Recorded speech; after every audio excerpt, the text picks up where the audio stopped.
And திருப்பியும் மீண்டும் மீண்டுமா அந்த மாதிரி தான் இருந்துச்சு. அண்ட் இது ஒரு அன்எக்ஸ்பெக்ட் பண்ணாத ஒரு மொமெண்ட்டும் எனக்கு நடந்துச்சு. அண்ட் அதை உங்கள்கிட்ட நான் ஷேர் பண்ணுறேன். அண்ட் தென் ஹே காய்ஸ், அஸ்ஸலாமு அலைக்கும். அண்ட் இந்த ஆர்டர் வந்து எனக்கு கொடுத்தது வந்து கொஞ்சம் ஸ்பெஷல் தான். என் ஸ்கூல் ஃப்ரெண்டு கொடுத்துருந்தா. அவள் கான்டாக்டே என்கிட்ட இல்லை ஆக்சுவலி. அது எப்படியோ என் லிங்க் ஆகி என்னமோ மாதிரி வந்துச்சு. அண்ட் இது வந்து அர்ஜென்ட் ஆர்டர். எனக்கு வந்து அந்த டைமில் ஒர்க் இருந்துச்சு. இல்லைன்னு எனக்கு சொல்லவும் முடியல. ஃபஸ்ட் டைமாக எனக்கு ஆர்டர் கொடுக்குறா ஸ்கூல் ஃப்ரெண்டு. இல்லைன்னு என்கிட்ட சொல்லவும் முடியல. டைம் ஆக்சுவலி இல்லை. தென் ஒர்க் பண்ணலான்னு ஸ்டார்ட் பண்ணிவிட்டு கொஞ்சம் இயர்லியாகவே எல்லாமே எடிட்டிங் ஒர்க் எல்லாம் பண்ணி முடிச்சுட்டு எல்லாமே ஸ்டார்ட் பண்ணி பேக் பண்ணியாச்சு. ப்ரைவசி கன்சர்னால அந்த வீடியோ என்னால் ஷேர் பண்ண முடியல. அண்ட் ஆஸ் யூஷுவல் எப்பவும் போல தான் டெலிவரிக்கு நாங்கள் கிளம்பிட்டோம். இந்த வீடியோ எப்போ எடுத்ததுன்னா அந்த பழைய பஸ் ஸ்டாண்ட் மன்னார்குடியில் இருந்துச்சு. அந்த டைமில் எடுத்தது. நான் இப்போ தான் எடிட் பண்ணி போடுறேன்.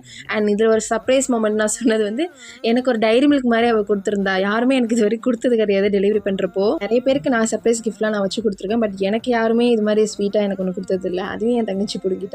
அண்ட் ஃபைனலி டெலிவரி பண்ணிட்டு கிளம்பி